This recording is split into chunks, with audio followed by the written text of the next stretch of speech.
E aí, tudo bem? Sejam bem-vindos aqui ao AceleraCast, episódio 31. Hoje a mesa cai. Não tem ninguém para me proibir de fazer a piada, então hoje eu vou fazer a piada. Hoje essa mesa cai, senhoras e senhores. Estamos com uma presença de peso.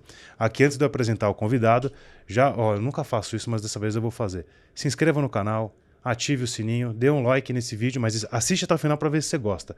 E, claro, se você gostar, manda para alguém, porque, vai ter coisa boa aqui. A gente vai falar de tudo e mais um pouco. Comigo hoje, Marcelo Arantes, ele que é vice-presidente global de pessoas, marketing, comunicação corporativa e relações com imprensa na Braskem. Um Ironman, um triatleta de marca maior, acabou de fazer a prova faz uma semana, fez o meio Iron de São Paulo, coordenador e conselheiro do Comitê de Pessoas da Cruzeiro do Sul Educacional. E comigo também, Marcelo Charra, Marcelão, que você já conhece. Marcelo, vai ser uma confusão isso aqui. Xará. Marcelão, seja muito bem-vindo, cara. Obrigado por ter topado o convite. É uma honra ter você aqui com a gente, dividir esse nosso microfone, nossa bancada e promover o progresso para quem está assistindo a gente. Obrigado. Que joia. Primeiramente, obrigado pelo convite. É muito bacana estar aqui com vocês, nessa turma de peso, de uma forma geral, e com outro colega de Ironman. E hoje a decoração específica aqui da mesa... Eu já entendi. Esse aqui é o Ironman Full, só 70.3, né? é mais ou menos isso. Eu não queria falar não, mas tá aí. Meio Iron inteiro. Deu um trabalho do caramba para montar esse troço aqui, viu? Cara, acho que pra gente começar do começo, você, antes de ter todo esse gabarito aqui corporativo, cara, um atleta dos bons, pai da Marina, da Júlia, do Felipe, um grande marido, um grande pai de família, um cara que tá sempre presente aí. Qual o segredo para isso tudo? Ser feliz e fazer o que você gosta, né? Seja na vida profissional, seja na vida pessoal. Acho que quando você gosta do que você faz, né? E com quem você faz tudo. Todos nós temos 24 horas, né? Então você tem que fazer as suas escolhas na vida. E eu tenho a minha escolha. Como eu quero viver muitos anos, eu quero viver bem. E viver bem significa do lado pessoal, né? O que eu faço, e do lado profissional com quem eu faço. Isso você pegou aqui, a gente pesquisa o convidado antes, né? Apesar da gente estar sempre nos stories da vida. Aliás, uma formação interessante. Como a gente se conheceu pelo Instagram, né? Foi pro Instagram, exatamente. Do mundo digital pro mundo presencial. Então cá estamos. E de vez em quando no treino lá no Riacho, né? E aí, o Felipe, o Marcelo. Salve, beleza. Desvirtualizamos lá no Riacho, é exatamente. Verdade. Você falou dessa história aí das 24 horas por dia. Só esse ano você fez 3 provas aqui na minha conta, 452 quilômetros. Para quem nunca ouviu falar sobre Ironman, eu gosto de dizer, né, Marcelão, eu uso isso nos treinamentos que eu falo assim, o cara fala assim, Ironman, o que é esse Ironman? Eu falo o seguinte, é uma prova que começa no Globo Rural e termina no Fantástico. Basicamente e se acorda no plantão da madrugada, na sessão da madrugada, né? Agora tem um programa... no Corujão, você acorda no Corujão. 4 da manhã os caras já estão falando notícia, né? Um negócio meio maluco. E aí são, 4 quilômetros... pedala 180 e corre 42, as pessoas perguntam, mas tem pausa, tem intervalo? Como é que você é louco, você consegue fazer a prova, como é que faz esse troço todo aí? Não, tudo numa tacada só, né? E esse ano, cara, você fez um Iron full e 2 meios, fora toda a quantidade de treino. Isso. Pegando o gancho aqui do que você falou, desses 24 horas por dia, você, numa postagem sua recente, você fala sobre os 3 pilares para conseguir fazer isso, né? De amar essas 3 coisas, o planejamento, e a sinergia entre esses 3 papéis, do atleta, do executivo e do marido e o pai de família. Isso. E aí eu não sou um pai de família ainda, então vou deixar para os Marcelos poderem contar como que faz para poder acontecer. Quem está vendo a gente fala, poxa, eu também tenho uma rotina meio complicada e não encontro tempo para fazer o meu treino de corrida ou para fazer uma prova, seja, enfim... O que vocês podem trazer pra gente aqui? Se puder até contar um pouco dessa rotina, né? E como é que você chegou no Iron? Não sei se você já tinha essa pergunta, mas... Não, mas é que a gente vai... Então, como é que você chegou no Iron e como é que faz pra manter essa rotina? Tá, como é que eu virei triatleta? Eu sou corredor desde os 15 anos de idade. E, na verdade, eu sou atleta desde criança. Porque eu tinha meu pai, que fazia muito esporte, e eu admirava ele fazer esporte. E eu acompanhava ele. Então, eu joguei tênis, né, joguei bola, fiz natação... né? Basquete já levei, fui federado lá em Minas Gerais no basquete, então levei muito a sério. Então o esporte fazia parte da minha vida. Fazia teatro de criança, de 15 a 18 anos, parei na época da faculdade e trabalhava, aí normalmente não tinha como, e voltei após a faculdade a corrida de rua. E aos 45 anos, né? Eu admirava demais alguns amigos meus que faziam triatlon para lá e para cá. Eu via que ele achava eles de louco, né? Bando de louco, eu corria, já achava loucura. E aos 48 virei a chave, né? Comecei a fazer triatlo, comecei a falar, olha, a corrida só não mais me motiva. E eu admirava o triatlo e fui pro triatlo. E logo de cara escolhi uma prova de Ironman 70.3. A primeira prova minha no triatlo foi um 70.3, né? E Começou tranquilo, então. comecei super tranquilo. Você imaginar que o primeiro mês eu rompi ligamento, aí fiquei 4 meses parado, eu tinha 3 meses treinar para a prova então, né? E fui embora. E fui para divertir. Isso é o que importa. E como é que eu faço minha rotina, né? A minha rotina é muito tranquila no dia a dia. Eu acordo em torno de 4h30 da manhã, até por volta de 7h30, 8 horas eu estou treinando durante a semana. Me dedico ao trabalho em torno de 8h30 da manhã até por volta de 6, 7 horas da noite, no máximo, né? Não que eu não possa responder um WhatsApp, alguma coisa depois. E à noite eu dedico muito tempo à minha família, né? O tempo que tem para minha família.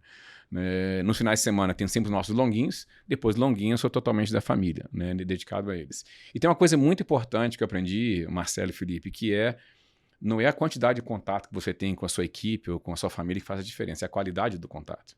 Não adianta estar presente no dia a dia com eles e não conviver, não conversar, né? E seja no trabalho, seja em casa. E eu faço isso muito claramente. Então, quando eu estou com minha família, eu gosto de estar junto. A gente tem até o combinado, né? Quando está todo mundo junto, guarda o celular de lado, né? E a gente conversa. Uma coisa que hoje em dia quase não acontece em muitas famílias. Sim. Mas a gente conversa e bate papo, né? De coisas diversas, né? Que acontecem no dia a dia. E eu privo muito isso também no meu trabalho, né? Que é quando eu estou com a minha equipe, eu estou com eles. Né? Não estou só no meu computador trabalhando, na minha sala trabalhando, no meu cantinho trabalhando. Eu estou com eles, estou rodando, estou indo para almoçar. Então eu gosto de conviver. Então, triatlon, e hoje, para mim, ele é o equilíbrio da minha vida pessoal e profissional. É onde eu me realizo. E se eu fosse dar uma dica, né, um conselho para alguém, faça alguma coisa que você gosta. Porque a gente precisa do nosso tempo. A gente precisa descarregar um pouco das tensões que a gente vive no dia a dia e algo que te dê muito prazer. E não é triatlo, pode ser uma dança, uma leitura de livro, um balé, né, uma natação, seja o que você queira. Mas faça alguma coisa para você. Você precisa disso. E você falou que acorda às 4 da manhã, que hora você começa a treinar? Eu começo a treinar em torno de 5 horas da manhã, né? Se for um treino externo, 5 horas da manhã, 5h15, no máximo, né? Já estou rodando com a equipe de bike. A natação e a corrida, geralmente eu faço mais sozinho, mas bike geralmente nesse horário. E todos os dias da semana? Eu treino 6 dias de semana, de segunda a sábado, né? A rotina é super simples. Na segunda-feira é corrida e natação, na terça bike, na quarta corrida e natação, na quinta bicicleta e na sexta uma natação só e no sábado as 3 modalidades, né? Então essa que é mais ou menos a rotina nossa planejada e domingo é off, literalmente off. Legal. O pessoal fala o quanto é esforço fazer isso, né? Mas eu diria talvez, como é que você se sentiria se você tirasse 3 dias de treino na semana? É barra tirar 2, viu? Então é difícil. Mas tem uma questão muito importante. Não treinar também é descansar. Né? Então, quando você vem de uma prova longa, você precisa passar uns dias de menor carga e menor volume para descansar o seu corpo. Não é que você treina menos, treina mais leve. No meu dia a dia, se eu estiver num ritmo de treino, faltar 2 dias de treino, eu já começo a sentir meio diferente, meio esquisito, né? Meio entupido, né? Porque faz parte da minha endorfina, faz parte de mim a questão do esporte. Então, eu gosto de treinar todo dia, exceto domingo que é off, mas eu sinto falta. Sim. Se não treinar, eu vou ficar mais tenso, sentir mais gordinho, vamos dizer assim, né? Mais entupido. Eu acho que tem uma associação interessante para a gente pensar aqui, que é o seguinte: muitas pessoas conseguem atingir, estou falando especialmente em provas, sei lá, a pessoa vai fazer uma maratona, uma meia maratona, ou até um Ironman, um meio Iron. E aí a rotina acaba sendo, abre aspas, mais fácil de implementar, porque os caras sabem que tem um monstro grande para enfrentar. E se ele não se preparar, o monstro fica cada vez maior. Só que você é um cara, inclusive, eu vou confessar aqui, que quando eu tô meio desmotivado para treinar, eu acordo, vou no Instagram, olho e falo, putz, o Marcelão tá treinando, tem que ir. Aí eu falo, cara, putz, beleza, o Marcelão tá treinando, tem que ir. Porque isso acaba, as pessoas acham que é bobagem, né? A história de postar treino e tal. Só que, com certeza, isso serve como um apoio, como incentivo. Mas trazendo aqui para um ponto de reflexão como que você consegue fazer disso um hábito, mesmo quando, cara, não importa se você tá sem prova ou se você tem um meio Iron, se você tem um Iron para fazer, você tá lá batendo o cartão constantemente. Existe algum segredo para isso? É uma disciplina, você tem isso desde pequeno, se pudesse, se é que fosse possível, trazendo uma frase mágica aqui, o que seria? Tá, eu fui ficando cada vez mais disciplinado ao longo do tempo, né, na minha vida pessoal. Né? Sempre fui uma pessoa determinada, sempre fui uma pessoa estudiosa, né? Nunca fui o CDF da turma, mas sempre um cara estudioso. Né?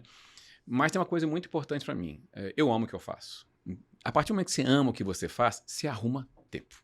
E se aquilo que você ama te completa, se você não fizer, sente falta. Então, para mim é o contrário. Se eu não treinar, eu sinto falta.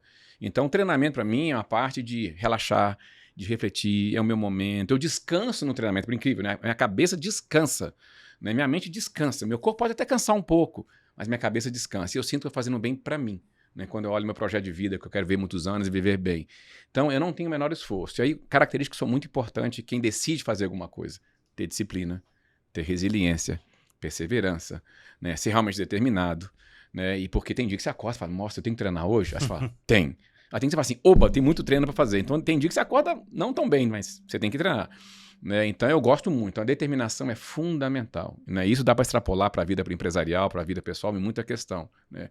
E eu sou uma pessoa que lutei na minha vida, né? Eu não tive berço esplêndido para reinar, né? Eu tive que competir com todo mundo em condições de igualdade, onde eu não era igual, né? Eu era uma condição social menor, econômica, e eu tive que competir no mercado, né? Para conseguir crescer profissionalmente. Então, sempre tive determinação lá do pessoal. Transportar isso para o esporte foi muito fácil. A gente contou um pouquinho da sua chegada no Ironman, né? Então você tocou um pouco no ponto da vida profissional. Isso. Conta um pouquinho da sua trajetória profissional e onde você começou, que faculdade você fez, Tá joia. até chegar à posição atual. Tá joia. Eu sou mineiro de Belo Horizonte, então estudei na faculdade. Nem dá para perceber, né? Nem dá para perceber nem um cadinho. Né? A gente não botou pão de queijo aqui para não... Porque ia avaliar o pão de queijo. Eu não posso, eu ia engordar um cadinho. Né?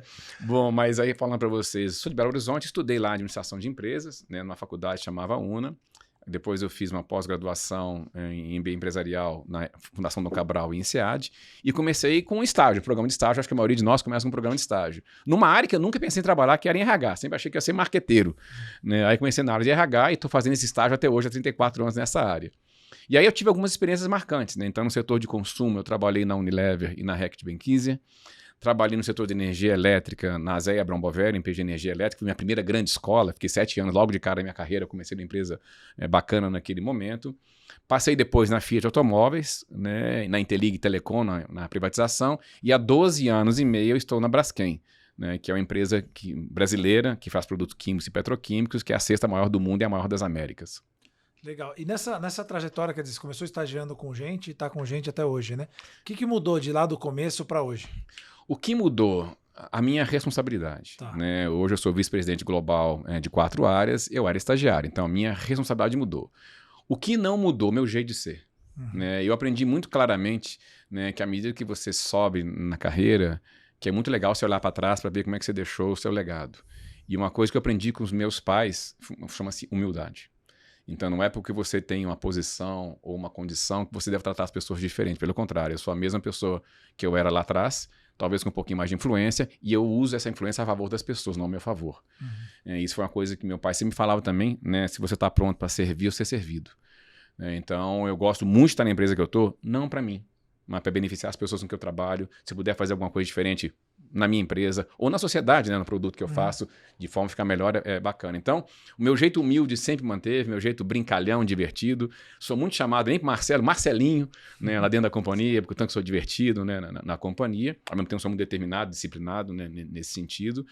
Então, isso eu nunca mudei meu jeito de ser. E o bom é estar hoje numa empresa que eu posso ser quem eu sou. Então, todo mundo lá, por exemplo, sabe que eu faço triatlo. Uhum. Posto coisas no LinkedIn, posto na rede interna da companhia, para que todo mundo saiba que eles podem ser quem eles são. Eu quero ser um exemplo de realmente deixar as pessoas serem quem elas são. Mais do que dizer quem eu sou, que aqui você pode ser você. Acho que essa mensagem é muito clara para que eu tento passar na companhia. E do ponto de vista das pessoas, né, de organizacional, assim, o que mudou lá de trás para agora, né? A gente vê a questão do ESG, da diversidade, como é que você vê essa mudança de... Graças a Deus o mercado evoluiu muito, né? Eu comecei trabalhando numa época que uma frase que se falava é manda quem pode, obedece quem tem juízo. A gente não podia perguntar aos dirigentes da companhia, mal conhecia, mal via, né? E hoje em dia, graças a Deus... Então o elevador era separado, né? Tinha elevador separado, eu me lembro disso. Eu trabalhando numa empresa, não vou citar o nome dela aqui, mas quando o presidente chegava, a gente tinha que sair do elevador. A gente não podia pegar o elevador junto com ele.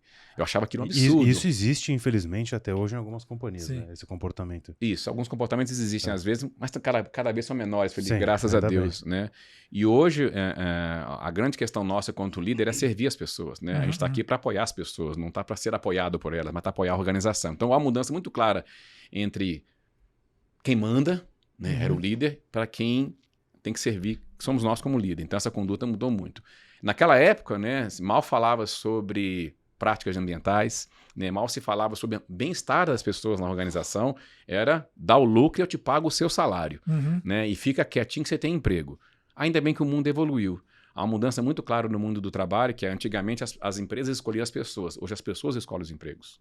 É ela que escolhe onde é que ela quer trabalhar. Ela que escolhe com quem eu quero me juntar. Bate com o que eu quero, com o propósito, bate no jeito daquela companhia. Então, para isso fez com que as empresas mudassem muito o seu jeito de gerir gente. E do outro lado também, só o lado do lucro foi saindo para água abaixo, né? Porque se eu gero lucro, mas gero mal para a sociedade, faço mal para o meio ambiente, faço mal para todo mundo, eu não quero trabalhar naquela empresa e essa empresa não está condenada. Então, essas práticas mais recentes de ESG, que tem menos de 2 anos, o conceito ESG lançado no mercado, né, vem a fortalecer claramente para que você está numa organização, porque uma organização existe. Ela tem que gerar benefício ambiente, social, tem uma boa prática de governança e tem que gerar resultado, sim. No final de contas, ela tem conta para pagar e tem dividendos para receber também. Então, esse conjunto é melhor. Então, acho que é uma evolução muito forte do aspecto financeiro que era olhado para uma empresa para o aspecto mais amplo, mais holístico, para que uma empresa existe. Só para te passar a palavra aqui, Filipão, só para completar. E como é que você vê, né? Eu estava conversando com um cliente agora cedo. Como é que você vê a mudança dessa nova geração transbordando na nossa leitura ali do papo que a gente estava tendo com esse outro cliente, transbordando de baixo para cima, né?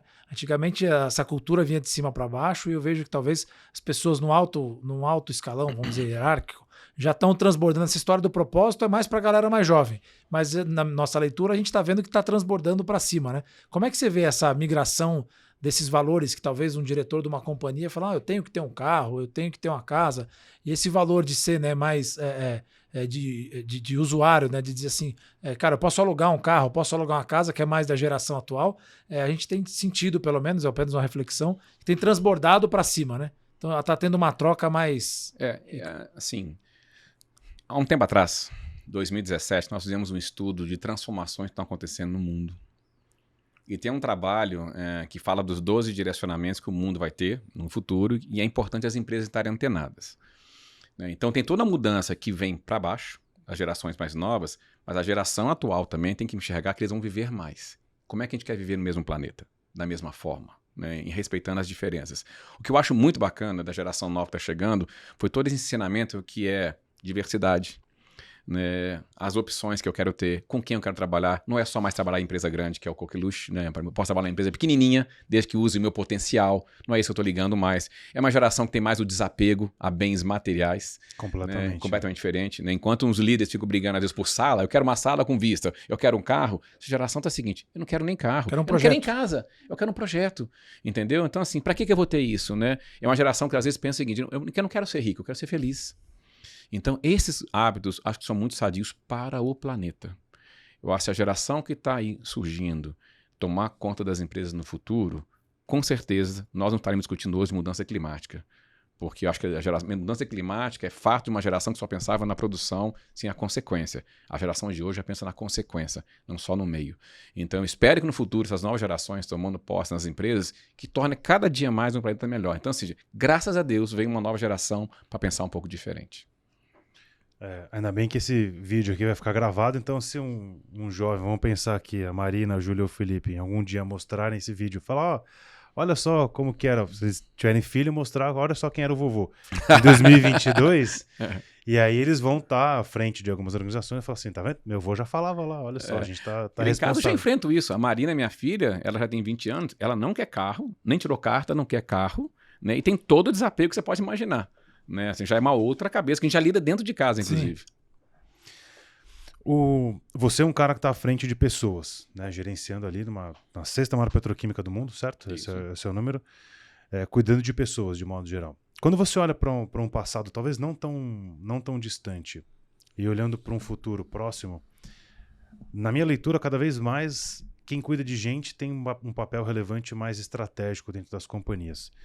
Como que a gente pode olhar para esse papel de RH, de T&D, quem cuida de gente mesmo, se isso seria um elo estratégico entre a DRE, entre o resultado no fim da ponta ali que o acionista quer ver, e a performance humana do tipo, cara, eu quero uma empresa com pessoas felizes.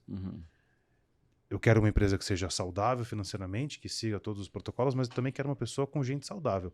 A gente sabe que enfrenta hoje estamos saindo, enfim, de uma pandemia, mas também enfrentamos uma crise quase que sanitária de saúde mental, das pessoas estarem completamente doentes, né? E nunca se falou tanto em burnout, em coisas do tipo. Qual é o papel estratégico de quem cuida de gente ao olhar para as pessoas das companhias de modo geral? Ótima pergunta, Felipe. Primeira coisa que eu quero dizer, quem cuida de gente é todo e qualquer líder na sua organização. Então, muitas das vezes, colocam na costa da área de pessoas a responsabilidade de gerenciar as pessoas como um todo, e eu, quanto líder, não tenho esse papel. Pelo contrário, todo e qualquer líder da organização, o principal ponto a ser cuidado são as pessoas da organização. Cuide das pessoas e deixe as pessoas cuidarem do resultado, mas cuide delas, né? Esse é o primeiro ponto.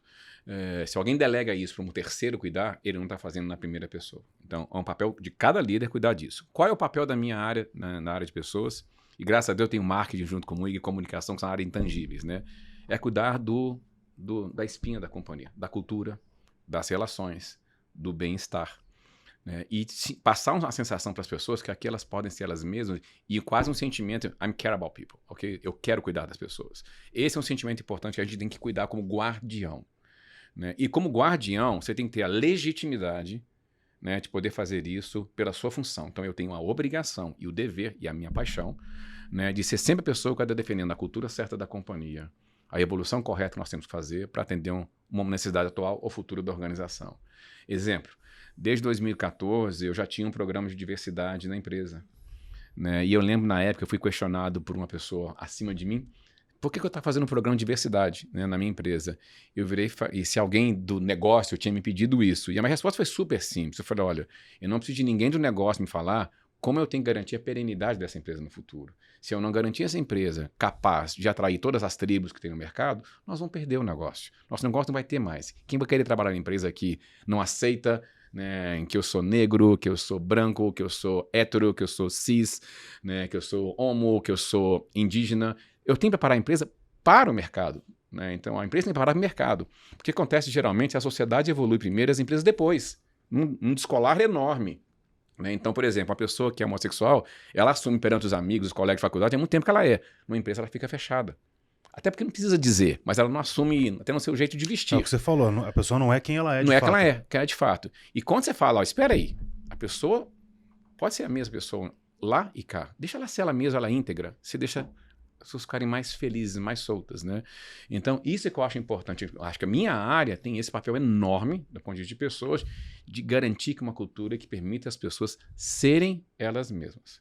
Dentro disso, hoje, claramente existe uma preocupação enorme de como as empresas ficaram um pouco mais doentes, porque produtividade, redução de quadro, aumento de pressão, gera um burnout. E burnout é muito individual. Tem pessoas que aguentam mais pressão, outras menos pressão. Tem pessoas que têm depressão ou alguma questão mental, que são mais suscetíveis ou não àquele assunto. Você, como líder, tem que saber como cada pessoa sua é. Então, se você consegue controlar o burnout da sua organização, desde assuntos organizacionais até assuntos individuais. Se eu conhecer bem como é que o Marcelo é, a sua história de vida, né, os seus pontos, se eu conhecer o Felipe bem como ele é a sua história de vida, eu consigo gerenciar, olha, como é que eu cuido do Felipe, como é que eu cuido do Marcelo. Então, aí também tem um papel meu importante dentro da profissão de pessoas, que é criar um processo em que cria essa proximidade entre o líder e as equipes, a ponto que você conheça o indivíduo.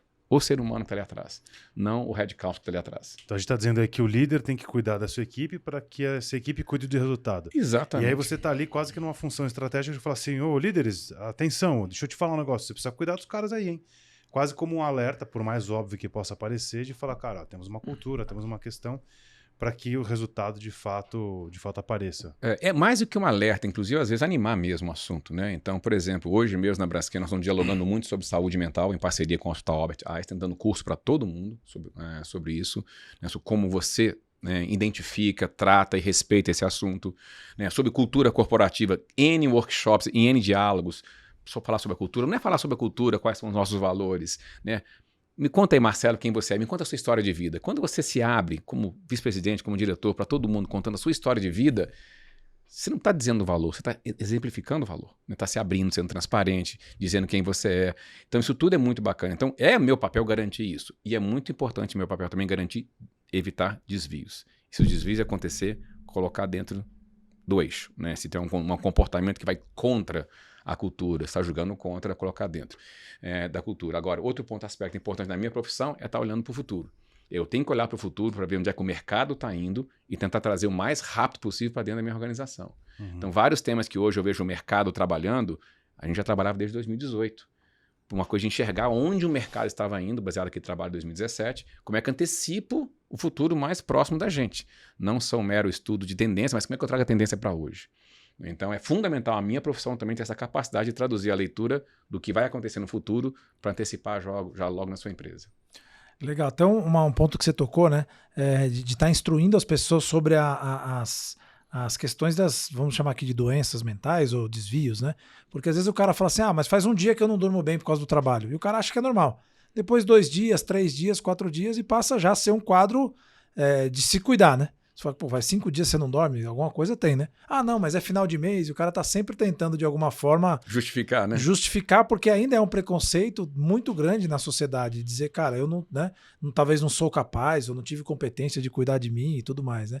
Como é que você vê, assim, essa evolução da percepção, até talvez diria da permissão de perceber que você é frágil a ponto de dizer, cara, putz, eu tenho alguma coisa aqui que tá me deixando...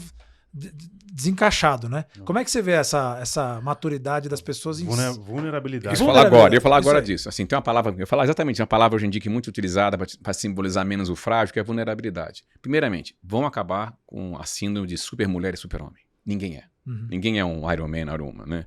Assim, na vida prática empresarial. Você tem suas fortalezas, né? E você deve usá-las a favor da companhia. Mas você tem momentos de fraqueza, ou tem ações de fraqueza. Então, quando você as torna permissível de ser conhecida do outro lado, numa empresa que permita também, né, você consegue ser mais autêntico, as pessoas conseguem te entender melhor, conseguem trabalhar melhor essa relação. Muito acontece que a gente é cobrado só pela perfeição. Não se admite erros, não se admite fracassos, seja individual, eu me sinto fracassado, ou que a organização te vê como fracassado e não como uma pessoa que está passando um momento delicado. Então, por isso que eu falo muito claramente, quando eu trabalho o conceito da minha empresa, aqui você pode ser você não precisa ser perfeito, você só precisa ser você, com todo o seu conjunto de coisas bacanas e com todas as suas fraquezas, que permite você virar e falar, olha, isso aqui eu não sei fazer, isso aqui eu não estou dando conta, mas que você não julgue a pessoa, porque se a pessoa se mostrar o lado vulnerável e você a julgá-la, você não está permitindo ela ser ela mesma. Quando você aceita isso e colabora com o desenvolvimento da pessoa, talvez você gera muito mais aderência, muito mais afinidade, muito mais compaixão, né, nisso daí. E uma palavra super simples, empatia. Quando você se coloca no lugar do outro, entende o que ele está passando, talvez você tome as melhores decisões. Então, é fundamental hoje em dia a gente parar com a síndrome que eu tenho que ser perfeito, eu tenho que dar conta de tudo. Né? Não, isso não dá certo. Isso vai parar num hospital, numa clínica psiquiátrica, terapeuta, você falar que consegue dar tudo. Dê o seu limite. Né? Faça o melhor, mas faça no seu limite. Faça naquilo que você consiga. E se você não consegue, tenha a capacidade e a autenticidade de falar com quem você trabalha que eu estou numa situação um pouco delicada. Várias vezes, profissionalmente, eu me senti incompetente para aquele assunto. Claro que eu senti. Enorme frio na barriga. A diferença é que eu coloquei, eu sempre externo isso. Nossa, eu estou com frio na barriga, eu levo isso numa boa. E vou estudar, vou aprender. E eu adoro trabalhar com gente melhor do que eu. Então, que é a coisa mais vulnerável que eu falo, olha, você é muito melhor do que eu. E eu tenho uma liderada minha em marketing que é 200 vezes melhor do que eu. E eu falo, eu te admiro demais. Qual é a vergonha de eu, como líder, virar para a pessoa que eu trabalho e falar, você é muito melhor do que eu? Pelo contrário. Estou dando mais chance para ela se expor, se crescer. Várias pessoas são muito melhores do que eu. Então, acho que é muito importante ter a humildade, você reconhecer seus pontos fortes, né, suas fraquezas, e reconhecer os outros que são melhores que você. Então, acho que isso é fundamental para essa nova época, para esse novo momento. Você acha assim, você é um cara que está no mercado há bastante tempo, pode ser que as empresas tenham uma incompetência de criar formas de mensurar resultados de forma mais organizada mesmo, porque assim, né, talvez fique muito a cargo de, eu tenho uma pessoa que ela faz determinada função, então deixa ela fazer o tanto que ela der, deixa ela entregar tudo que ela pode entregar, porque eu não consegui criar uma forma de avaliar o trabalho dela. E aí, claramente, as pessoas sempre vão no seu limite e algumas áreas, setores, empresas não conseguem tangibilizar o que é a performance naquele ponto. E aí, por conta disso, acaba que todo mundo tem que fazer tudo o mais rápido possível, como se fosse numa prova de corrida, você fala, cara, não, mas essa prova é de 5, 10, 21, 42. Sei lá, corre quando você quiser, e aí o cara vai correr até desmaiar. Você acha que faz sentido isso? Tem um papel aí nessas lideranças ou nas próprias companhias? Está enraizado nas empresas? Vou pegar o exemplo da corrida que você utilizou, né? Você tem aquele ótimo corredor de curta distância, usa ele no potencial de longa curta distância. Não querer colocar ele numa maratona, que ele não vai dar conta. E você tem aquela ótima pessoa que vai de longa distância e não vai conseguir correr uma curta distância. Ele vai ser o último colocado na curta distância e talvez um dos melhores na longa distância. Então, é fundamental, acho que é um papel nosso como líder numa organização, identificar para qual todo mundo tem seu talento. Qual o talento ideal que o Felipe tem, qual o talento que o Marcelo tem e tentar extrapolar esse potencial. E às vezes, conhecendo seu talento, pode até desafiar. Sai de uma prova de 5, vai fazer uma prova de 10, que você vai bem, né? Mas não fala, sai do 5, vai do 42 e se vira. Eu acho que aí você está jogando na piscina sem dar boinha pro cara. Aí o cara vai afundar, né? Se você joga na piscina o cara, vai lá, bota uma raia, se você sentir, pega na raia, ou então me levanta o braço que eu paro o treino, tudo bem. Então tem uma questão muito importante que é mais do que jogar na piscina a galera, é ensinar a técnica, né? E conhecer a sua equipe, potencial de cada um. Eu acho que é muito comum hoje você achar que todo mundo tem o objetivo de a mesma meta, da mesma forma, do mesmo jeito. Não, as pessoas têm a sua evolução, têm a sua característica. E aí, volta dizendo aquele ponto que eu coloquei atrás. É fundamental no papel nosso do líder conhecer cada pessoa que trabalha com a gente. Cada um tem uma história de vida, tem uma coisa para contar, tem uma coisa para agregar. E aí cabe a gente, como líder, saber como é que dosa para cada um esse desafio, né? Então, isso é fundamental. Faz todo sentido. O Marcelo, ele quando criou o Sales Science Framework, que é uma metodologia que a gente tem aqui de vendas, ele fala da história dos... até, sei lá, 100 anos atrás, não muito mais do que isso, as pessoas eram cobradas por um comportamento ordinário. Todo mundo ali em ordens, né, organizando direitinho. E aí nos bastidores a gente estava conversando sobre a história de como que a gente aplica o DISC. Para poder mensurar. Eu queria, Marcelão, que você falasse um pouco sobre como que a gente faz isso justamente nessa. Fala, cara, não, peraí, a hora que eu rodo um mapa de competências, eu vou descobrir que tem um cara de 5 km, que tem ali um Usain Bolt de 100 metros e tem um Kipchoge no mesmo time, e que se eu colocar os caras para fazer a mesma coisa, um dos dois não vai dar certo. E uma coisa é trabalhar na situação normal. E o DISC mostra que na situação sob pressão como é que cada um comportamento. Sim. Tem comportamento, né? Então você nota que é diferente a reação. Mas... E até a gente, na empresa, eu diria que é sempre sob pressão, né?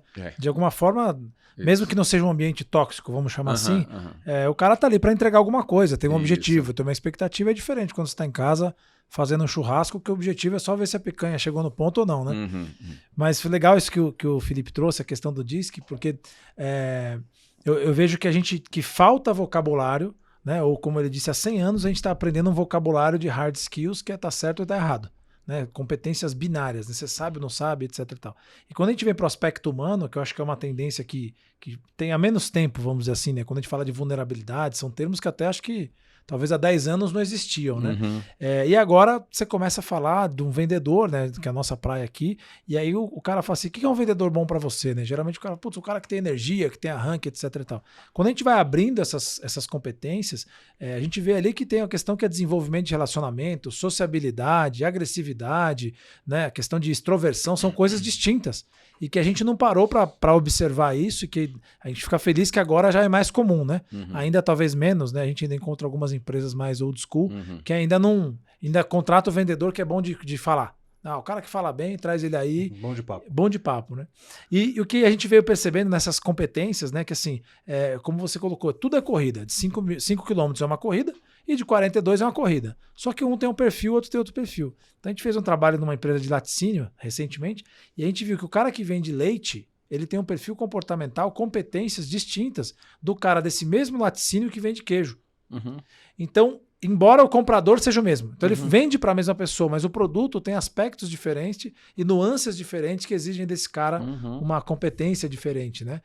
Então um precisa construir mais relacionamento, uma venda mais longo prazo, outro já uma venda mais de commodity, né?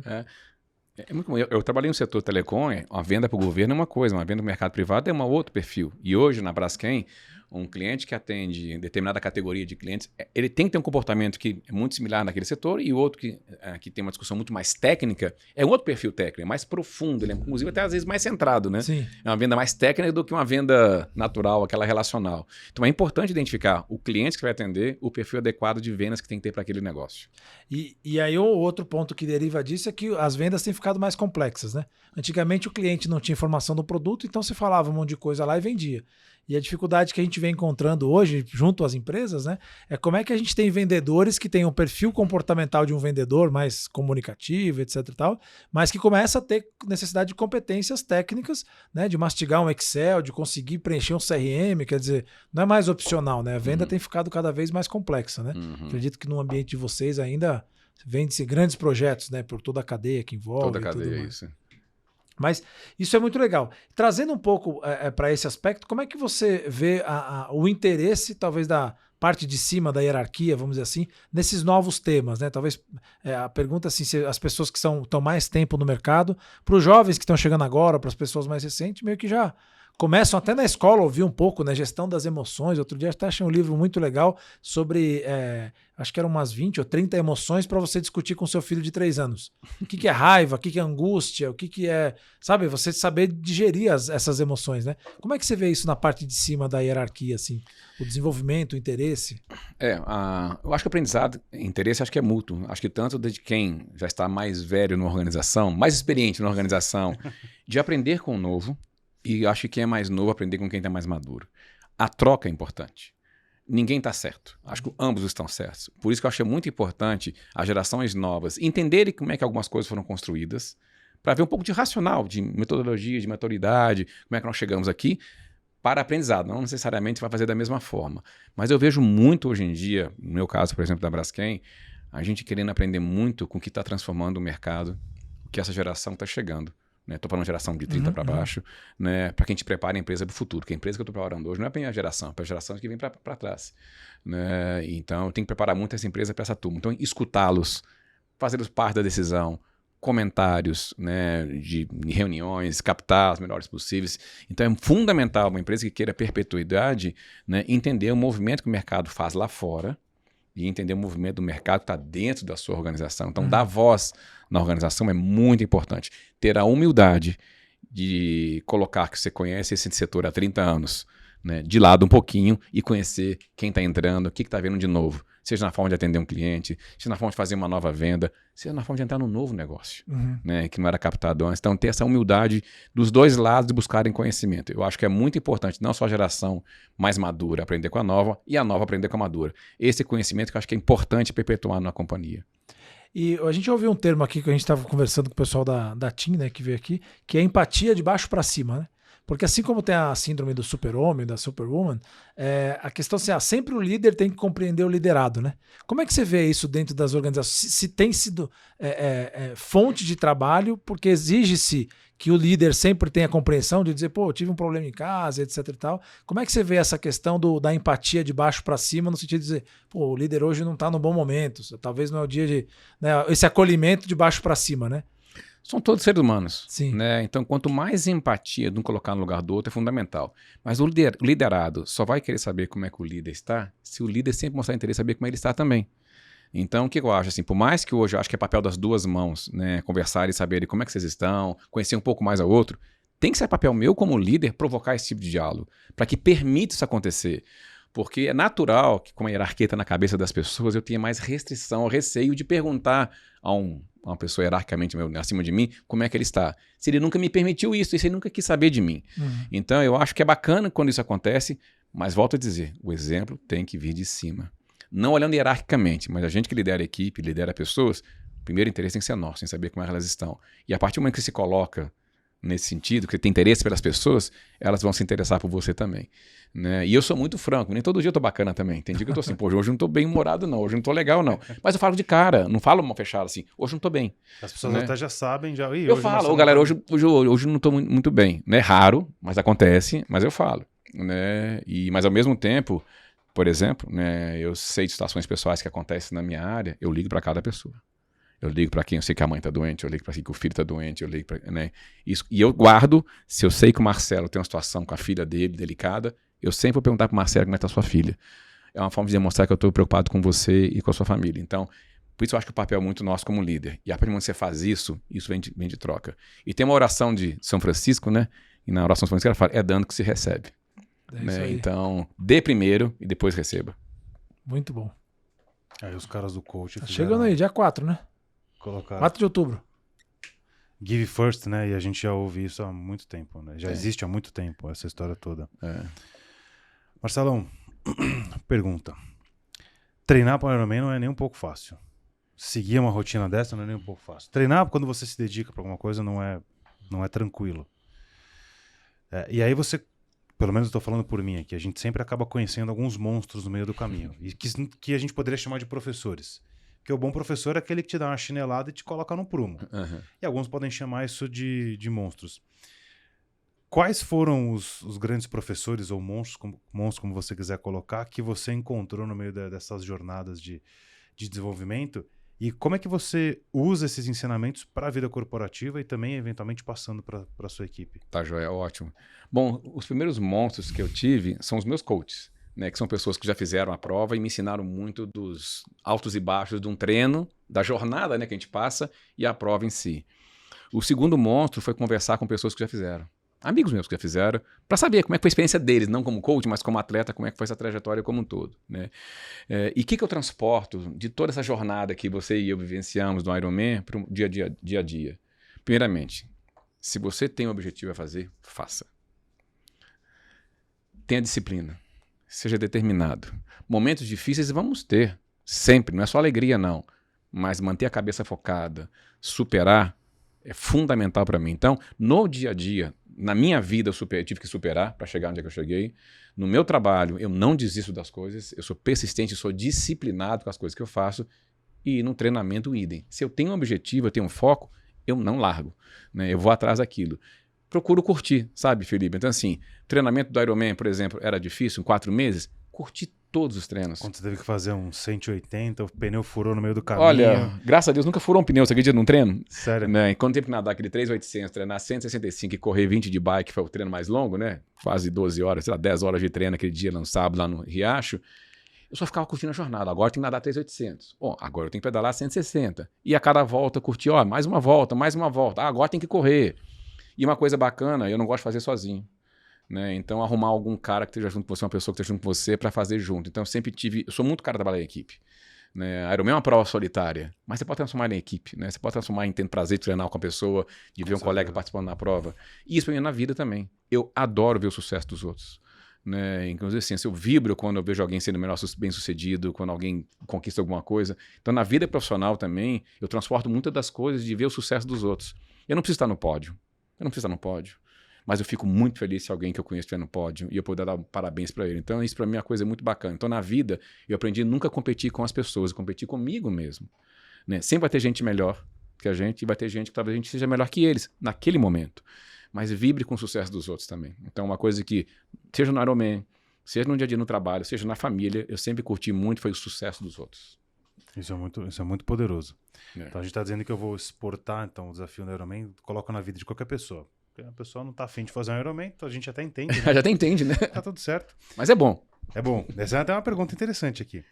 E aí a pessoa, então, basicamente, pelo que você falou, ela deve fasear os seus objetivos. Pô, legal, então agora eu vou nadar? Vou nadar. É uma volta, depois a segunda volta, depois a terceira volta. Beleza, então agora eu vou pedalar, primeira volta, segunda volta. Que difícil já vai ser, isso, né? Já é desafiador. E aí se eu ficar ali martelando nessa dificuldade, vai ser mais difícil ainda. Então, encontrar um pouco de alegria. Onde é que, se tivesse um pelinho de alegria, eu vou me pegar nele. Eu acho que, se eu posso falar da prova, né? Ou então, na prova, nossa vida de atleta, as 3 coisas são fundamentais. As 3 precisam estar em equilíbrio. A preparação física, a preparação mental, porque vai bater, não vou conseguir, então tá demais, e a nutricional, você sabe muito bem. Né? Se uma das 3 não tiver bacana, você não vai executar. Né? E olhando para o mundo empresarial, preparação física tem que ter, porque não é fácil uma jornada de trabalho, desafio, seja bater meta de vendas, conquistar um novo mercado, né? Abrir uma nova empresa em qualquer lugar, é um desgaste físico. E o mental tem que estar bom. E o mental tem que estar... você tem que estar sempre pensando positivamente, porque vai bater aquele... Né, olha, aquele estado não vai te dar aquela permissão, aquele país não vai deixar você entrar, aquele cliente a gente perdeu para outro. Se você parar na primeira barreira, meu chapa, então sai fora. E acho que no esporte tem várias barreiras que a gente vai superando a cada dia. E essa hora o pensamento mental é fundamental.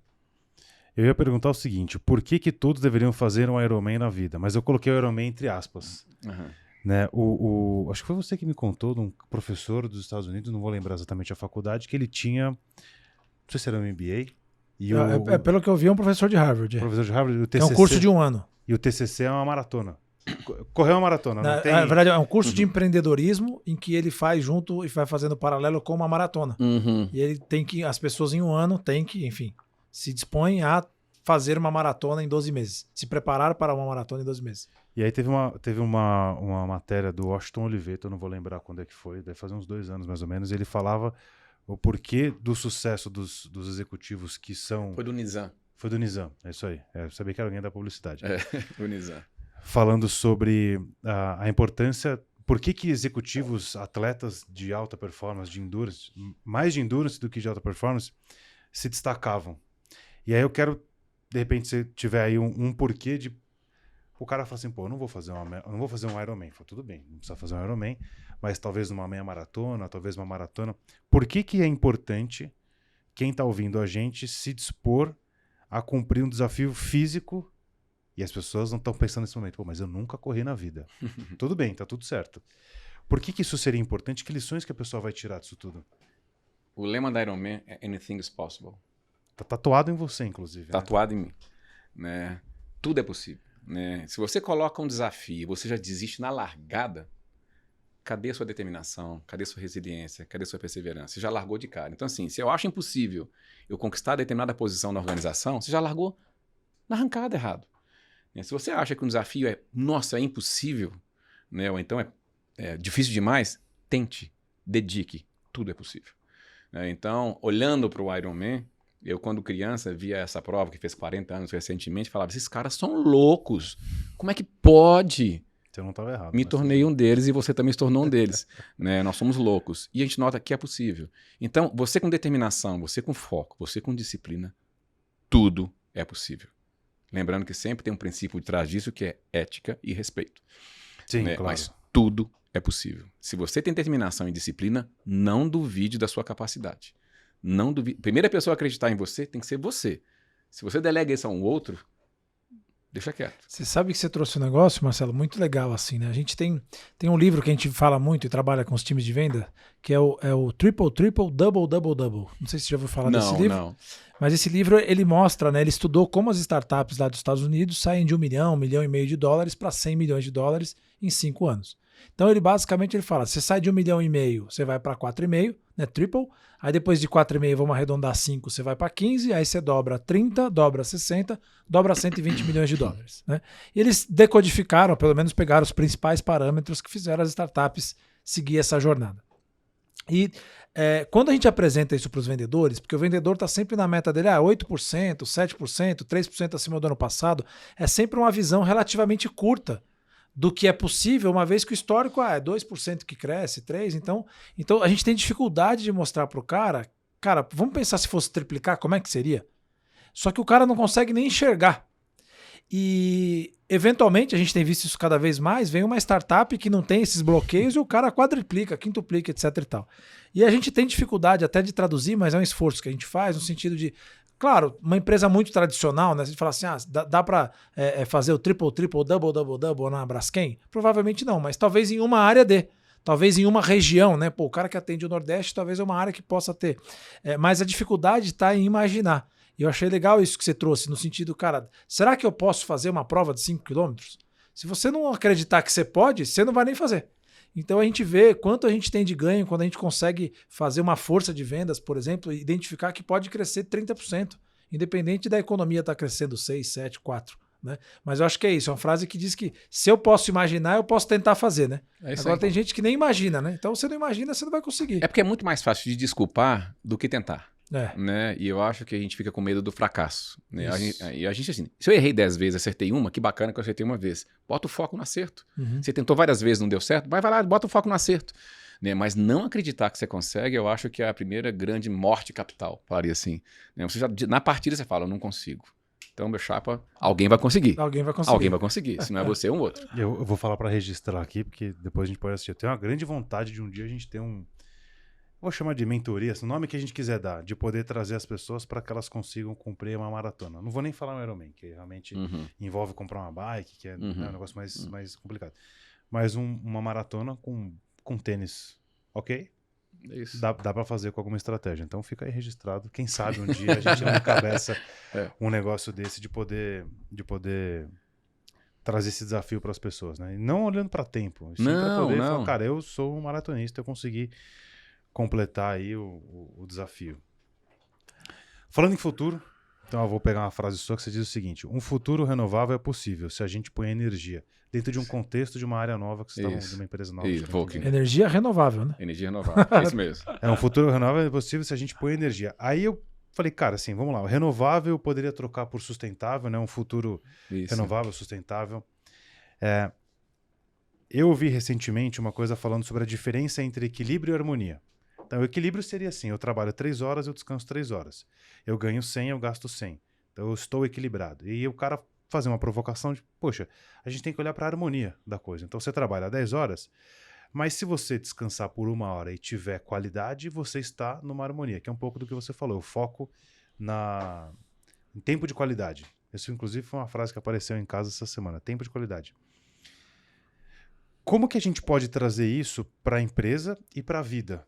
Olhando para o futuro renovável, é possível se a gente põe energia. Que energia é essa? Todo dia que você acorda, o que você alimenta a plantinha? Para quem que você dá a comida para fazer a coisa acontecer? Tá. Quando a gente pega um avião, a aeromoça fala com a gente, se cair despressurização, coloque a máscara primeiro em você e depois coloque a pessoa do lado.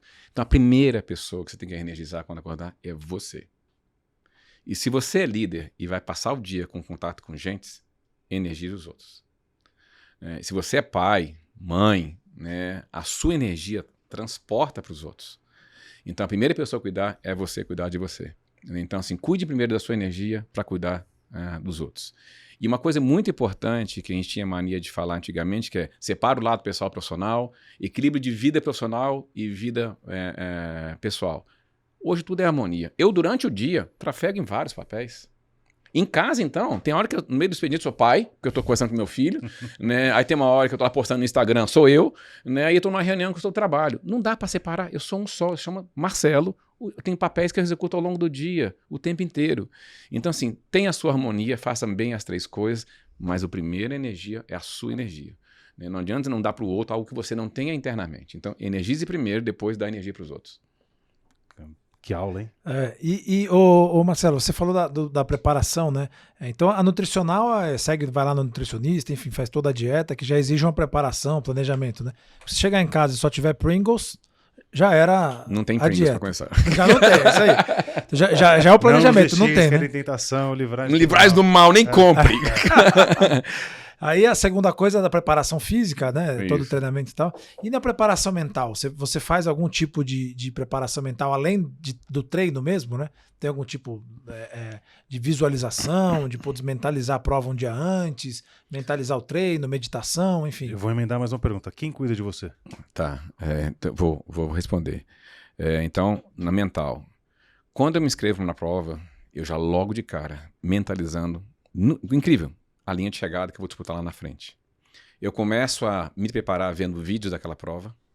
Pessoas que fizeram. Eu entro no YouTube e boto lá, Ironman tal. Vejo, acho que quase 100% dos vídeos de um cara que fez, tudo amador. Mas eu olho o trajeto, olho a fala, olho a jornada que ele vivenciou, que alguns contam a jornada, não é a prova, alguns contam a jornada. Quando eu estou no local da prova, né, já ali na véspera, 2 dias antes, né, eu faço questão de percorrer o trajeto, principalmente da natação, nadar, me sentir qual é o mar, qual é a lagoa, qual é a represa, para me ambientar.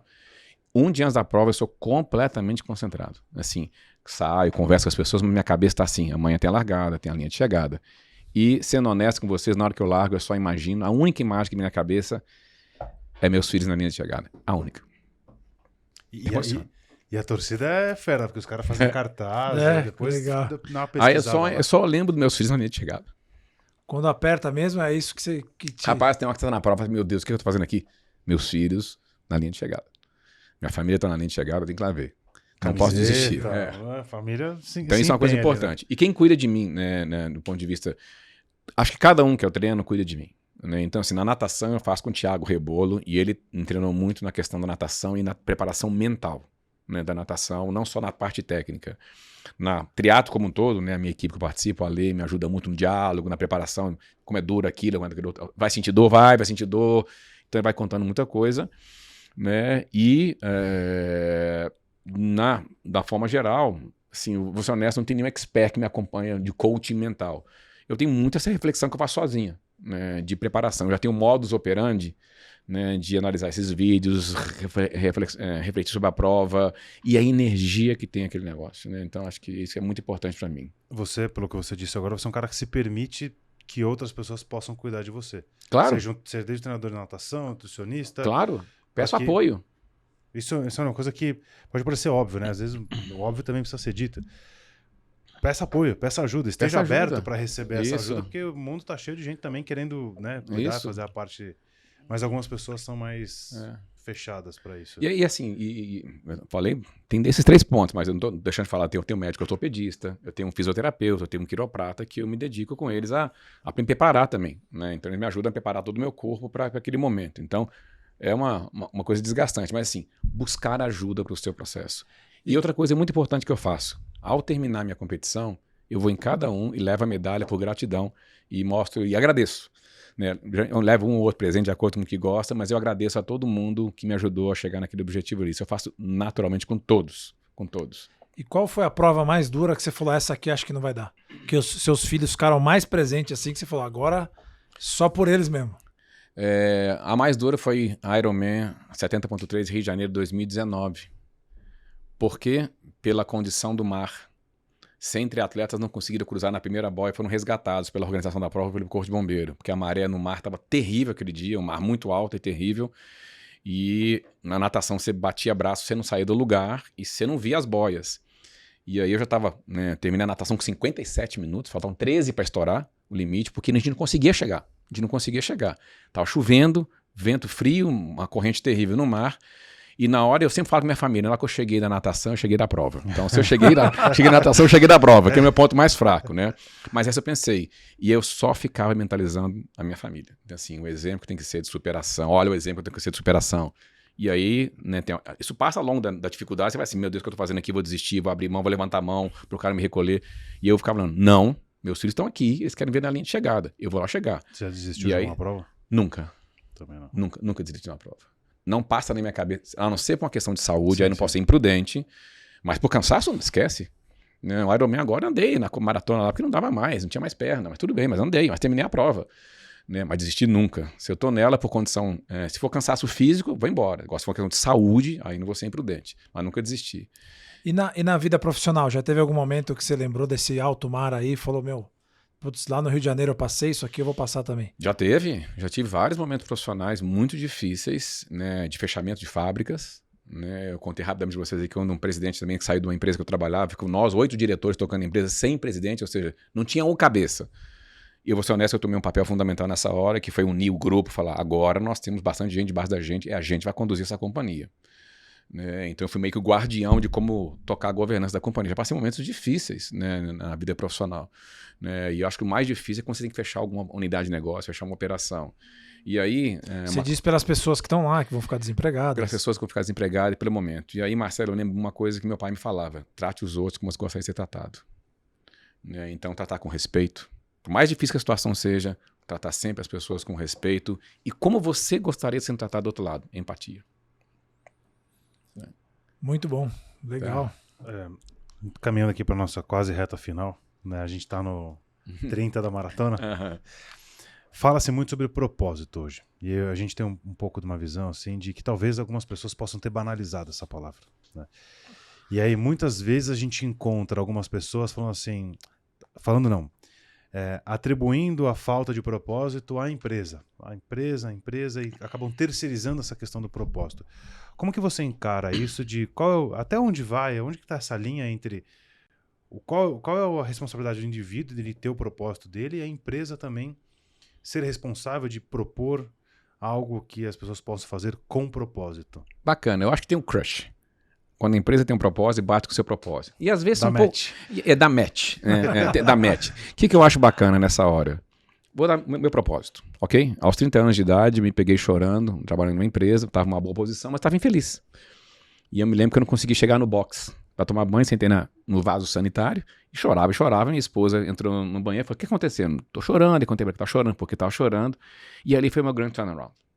Né, em descobrir que, na verdade, o meu grande propósito de vida passaria a ser a partir daquele momento que eu queria, qualquer empresa que eu estivesse trabalhando, eu queria levar felicidade às pessoas. Né, que eu queria tornar as empresas mais felizes. E eu vou olhar hoje o propósito da Braskem, né, que é melhorar a vida das pessoas através da química e do plástico, e fazer, mas o que isso tem a ver com isso? Melhorar a vida das pessoas, acho que pode tornar as pessoas mais felizes. E se a cultura interna me permitir fazer as pessoas que trabalham ser felizes, bate com o meu propósito. Então, você tem que achar um match. Nem sempre a frase da empresa bate com a sua frase pessoal. Mas é fundamental primeiro. Qual é a sua escolha de vida? A que você quer servir? O que você quer fazer? Qual é o seu legado que você quer deixar para trás? Talvez a gente é muito jovem e não sabe ainda escolher isso, né, claramente. Mas assim, que tipo de coisa você topa fazer e coisa que você não topa fazer? O que você acha que para que você está aqui? Acho importante você construir alguma coisa na sua cabeça e moldando ao longo do tempo, até você ter mais maturidade. Eu fui com 31 anos de idade que eu tive capacidade de desenhar esse meu propósito que até hoje eu carrego, né? Que é levar felicidade para as vidas das pessoas.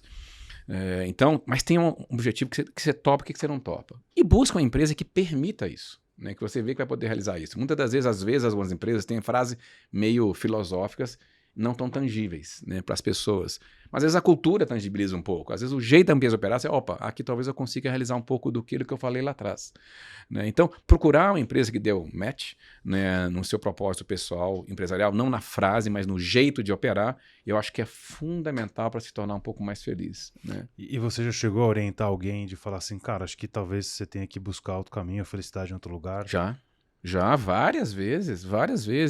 E várias vezes já conversei com pessoas maduras, né, que não tinham propósito na vida, a vida os levou, né, a famosa deixa a vida me levar, leva eu, né, que com 40, 50 anos de idade não sabiam o que queriam da vida, porque foram tomando decisões de carreira baseado no convite dos outros.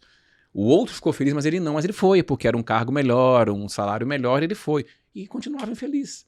Virou passageiro da agonia. Virou passageiro da vida. Então, assim, você escolhe na vida ser ator ou ser autor.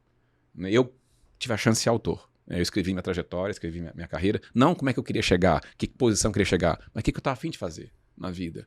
Né? Então, acho que é uma escolha muito simples em ser autor e não ser autor. Então, várias vezes já falei com uma pessoa, olha, então não é aqui que você vai se realizar. Né? Sejam pessoas que não batem com a cultura ou pessoas que estão com ambição fora do normal naquele momento. E é muito comum isso acontecer. E tudo bem, né? Pra quem tá ouvindo a gente aqui, fala, poxa, mas aí fica lá se cobrando, tem uma... Pô, o que vão achar, o que minha família vai achar, o que meu marido, minha esposa, meus filhos... E aí no fim do dia a pessoa não se acha. Não se acha. Olha, eu sou de uma geração que na década de 90 viu os pais serem mandados embora acima de 40 anos e os pais não terem coragem de chegar em casa e falar que tinham sido mandados embora. Porque naquela época se pregava a lealdade. Mas na primeira chance que teve na década de 90, as empresas viraram a chave e falaram, preciso renovar a galera. Né? Então, várias gerações depois aprenderam que eu tenho que tomar conta da minha vida. Né? Então, tem que fazer as suas escolhas profissionais. E não tem nada errado você mudar de emprego ou mudar de uma empresa se você não está feliz nela. Não tem nada de errado. Não existe essa obrigação. Pelo contrário, acho que até é bonito quando você aconselha uma pessoa que não está feliz naquele local de trabalho, em que o sonho dela não é se realizar, ela buscar o sonho dela. Não dá para abrir mão. Né? Se você é uma questão para a pessoa ser mais feliz, a melhor recomendação é essa. Tem alguém que passou e que depois te ligou para agradecer? Putz, mas não, obrigado por ter me aberto os olhos. Já tive pessoas que eu aconselhei tanto a sair quanto a permanecer em empresas que eu trabalhei ao longo da vida. Parte que está tomando decisão baseada nos convites e não no que ela queria. Porque a pergunta que eu sempre faço para a pessoa é, como é que você enxerga daqui a 6 anos? Qual é o seu projeto de vida? Muitos não sabem nem responder, né? Não sabem responder. Mas nem projeto de carreira, não. Qual é o seu projeto de vida? O que você quer olhar para trás e falar que você construiu, né, ao longo da sua vida? Então, você quer construir uma boa família, uma boa condição financeira? O que você quer construir? Olha lá na frente. Esse projeto aqui agora, bate com o que você está querendo ou não bate nada? Se bate, vai embora. Se não bate, pensa um pouquinho se vale a pena. Então, assim, as pessoas não têm costume de pensar no longo prazo. Nós não somos acostumados a pensar no prazo XYZ. Então, se a gente pensar onde é que eu quero estar, o que eu quero fazer, como eu quero estar lá no futuro, talvez você note que tipo de desafio vai te levar naquela posição. Né? Tem um pouquinho de flexibilidade disso, mas tem aonde você quer chegar, né? O que você quer fazer. Não estou falando em tipo de cargo ou não, mas assim, eu quero chegar aos 50 anos, em certa condição, quero construir família, quero vivenciar isso aqui, aquilo. Saiba as suas escolhas. E as suas escolhas têm que rumar a esse objetivo. Aqui a gente diz, a gente tem uma missão de 30 anos. A gente está 13 anos cumprindo isso, então falta uns É isso aí. 17 Isso aí. alguma É coisa, isso aí.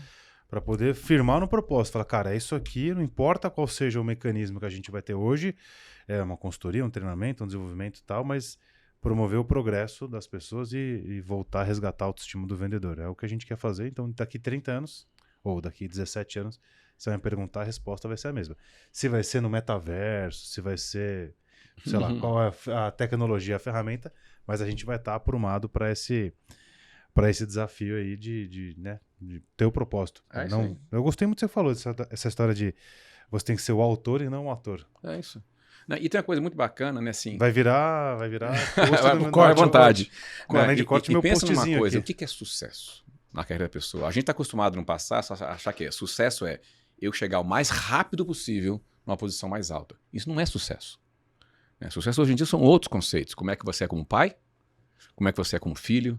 Como é que você é como marido? Como é que você é como profissional? Como é que você cuida da sua saúde? Tem um conceito do Brian Dyson que fala das 5 bolas da vida. Né? Então, sucesso para mim é equilibrar esses 5. Né? A alma, a família, a saúde, né? O trabalho, que é a única bolinha que pode cair, né? Isso o bem-estar. Então, assim, a relação com os amigos. Né? Então, isso é um sucesso. Você consegue equilibrar. E nem sempre dá para equilibrar tudo, né? Uhum. Mas saiba qual bolinha pode cair. E para mim, a única bolinha que pode cair é a bolinha do trabalho. A minha é a bolinha da família, a bolinha da saúde, dos amigos e da família não dá para cair. Porque elas vão deixar marca. É um conceito bacana de estudar um dia do Brian Dyson. Gostei, eu vou pedir pro pessoal colocar na descrição do vídeo aqui, então, esses É. 5 princípios. Talvez um pouco alinhado com a medicina do estilo de vida, a tal da MEV lá, que Isso. segue um pouco dessa linha aí. Mas gostei, é sempre interessante conhecer essas coisas novas aí. Muito bom. Última pergunta aqui, quase última pergunta. Em tempos onde a maior disputa que o mundo tem hoje é da atenção das pessoas.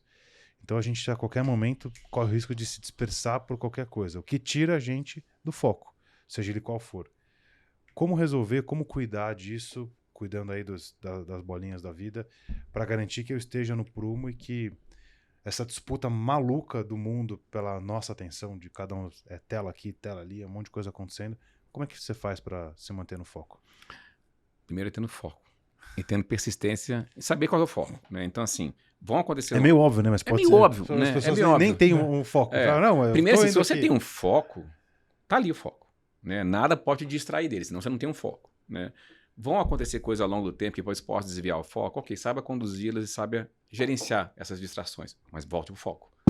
Reenergize e bota o foco de novo. A não ser querer mudar o foco. Então, sempre na minha vida pessoal, sempre foi muito focado no que eu tenho que realizar. Não que eu não possa realizar 4, 5 coisas ao mesmo tempo. Pelo contrário. Eu tenho, só globalmente tem 4 áreas. Tenho 250 pessoas na minha equipe espalhadas no mundo inteiro. Né? 4 idiomas para falar para lá e para cá. Então, mas saber lidar com essa adversidade, mas lembra qual é o seu foco, qual é a essência, o que você está fazendo, onde é que você tem que chegar. Então, não se distrair. Né? O mundo hoje tem uma série de subterfúgios que levam você a se distrair com milhões de coisas. Né? E é muito fácil dar a desculpa. O difícil é centrar o foco. Então, fundamental ter o foco, a perseverança, né, que você quer colocar. E aí tem um foco maior, sabe, Felipe, que eu colocaria, que é qual é o teu legado. Isso é muito Entendeu? poderoso. Qual E as é o pessoas ignoram isso. O que você vai deixar? Pra que você está fazendo isso? O que você vai Tem uma deixar? frase- quando O que você vai quando deixar? Fala. Frase do Cortella, né? Que diz, se você não existisse, que falta você faria. É isso, exatamente. Né? Então, assim, qual é o teu legado? Escolha o teu legado. Né? Então, o meu, eu quero ser um exemplo para meus filhos, quero ser um bom marido, quero ser um profissional que respeite as pessoas. Né? Então, qual é o seu legado? Então, assim, ninguém reflete nisso, porque a gente acha assim, vai legado depois do caixão, né? Como é que você vai ser Você lembrado? constrói o legado em vida, Mas né? você constrói o legado em vida. Eu não quero virar placa de rua, não quero virar praça, mas à medida que você coloca um legado bacana, você vai ajudando muita gente ao longo da vida. Né? Isso é uma coisa que eu sou muito grato, olhar para trás, ver familiares ou colegas de trabalho, que a gente se ajudou. Não só eu ajudei, mas fui ajudado. Né? Voltando à oração de São Francisco, é dando que se recebe. Né? Então é fundamental, acho que nessa questão do foco, mas mais do que foco, passa um pouquinho para frente, qual é o teu legado. Isso é poderoso. Como chama a cidade que você nasceu? Belzonte. Belzonte. Você estava lá, então, pensa o seguinte, você foi para Belzonte, e aí você sentou num café que você vai lá há muito tempo. O lugar que você tem a infância, a lembrança da infância mais antiga possível. E aí você olha o menininho ali, aquele menininho é você. Aí você fala, Sou eu. Marcelinho. Sou eu. Marcelinho sentado ali. E você tem a possibilidade, naquele momento, nessa convergência dos tempos, você pode dar um bilhetinho para aquele Marcelinho e falar assim, ó, esse bilhetinho aqui, ó, você não pode perder nunca. Sempre que precisar, você volta para ele. O que você escreveu lá? Seja feliz. Só. Simplesmente isso. Porque a gente vai enfrentar muita coisa na vida que é difícil, né? Mas felicidade não no sentido de risada, mas buscar a sua essência. Nunca resgatar o seu jeito de ser. Seja sempre você. E procure ser feliz. Né? É muito fácil te cobrarem e interpretar papéis que você não quer fazer para que você seja aceito num clube, num grupo de amigos, numa empresa. Só que você acaba não sendo mais você. Né? E aí você acaba agindo, sendo ator de um papel que não é você. Como você pode escolher ser autor, seja você. O autor da própria felicidade. Antes de eu fazer a última pergunta, Marcelão, se quiser. Só agradecer a presença aí, Marcelo. Que é isso, eu acho que você trouxe pra gente sempre fala assim, vice-presidente de uma empresa global, né? E aí a gente espera tudo menos um cara humano pra caramba, assim, com um monte de ensinamento simples, né? Falando uma linguagem simples, a gente espera sempre algo mais, né? Sofisticado, assim, tá vendo? Então foi legal conhecer um vice-presidente global humano, que a gente pôde trocar aqui de igual para igual. Obrigado pela presença aí, pelos ensinamentos. Obrigado. Muito legal. Obrigado a vocês. E pra gente aproveitar isso de poder, assim, de trocar uma ideia, eu acho que eu gosto de falar que essa é a graça dos podcasts, talvez esse seja o sucesso desse formato que cada vez mais vem ganhando força, que as pessoas podem voltar a fazer aquilo que faziam há 100 mil anos atrás, que é conversar. É isso aí. Trocar experiência, trocar ideia, sem distração, sem nada. Tudo bem, tem um monte de câmera gravando aqui, um monte de gente vai assistir Essa isso. tecnologia está a favor hoje em dia. Exato. Permite coisas que não permitiam no passado. Exato. Então, eu queria que você usasse esses recursos e pudesse gravar uma mensagem que Marina, Júlia e meu xará Felipe pudessem assistir daqui 10 anos. Que mensagem seria essa que você deixaria para eles? Profunda. Essa é a ideia. O ano é 2032. Marina, Júlia e Felipe estão assistindo e falam, vamos ver o que o papai falou. É bom. Nina, Juju e Lipe. Papai sempre falou com vocês. Sejam felizes. Façam o que vocês gostam. Não façam o que vocês olhem, mas façam o que vocês gostam. Amo muito e espero que vocês estejam muito felizes nesse momento aqui agora. Um beijo. Muito bom, profundo. Eu também sou um chorão, me emociono também. Putz, eu sou chorão. Nossa, acho que é coisa de triatleta. Marcelão, cara, olha, muito obrigado por se abrir aqui como Marcelo. Faço do Marcelo as minhas palavras aqui. Palavra vulnerável, né? Já que a gente já usou. Vulnerável. Vice-presidente humano que se permite humilde. ser vulnerável. Humilde. Todo líder de pessoas devia ser humano, né? Vocês estão agradecendo algo que isso é obrigatório, né? Pois é. Então, líderes, atenção, aprendam aqui com o professor Marcelo. Que aula, cara. Foi uma aula isso aqui. A gente podia colocar isso aqui para colocar nos módulos. Aí a gente vai colocar então você para dar a palestra pra gente aqui também.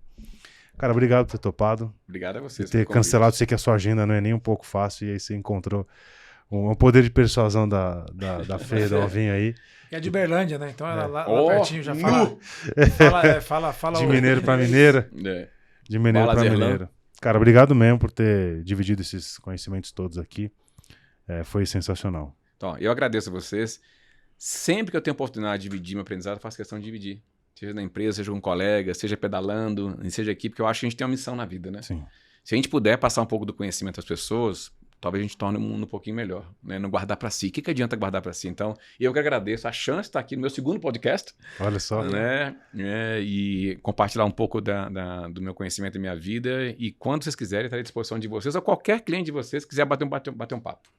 Que legal. Então já temos um novo host aqui pro nosso podcast, cara. Valeu mesmo. Obrigado. Obrigado a vocês. Baita papo. Para você que acompanhou a gente aqui até agora, muito obrigado. Se você gostou desse conteúdo, eu falei lá no começo, então agora sim você pode dar o seu like. Isso é muito importante. Vai fazer com que o YouTube fique te mostrando conteúdos parecidos com esse e que você conheça aí os nossos outros tantos episódios. É isso, vambora. A gente se vê no próximo episódio do AceleraCast. Valeu, tamo junto. Tchau.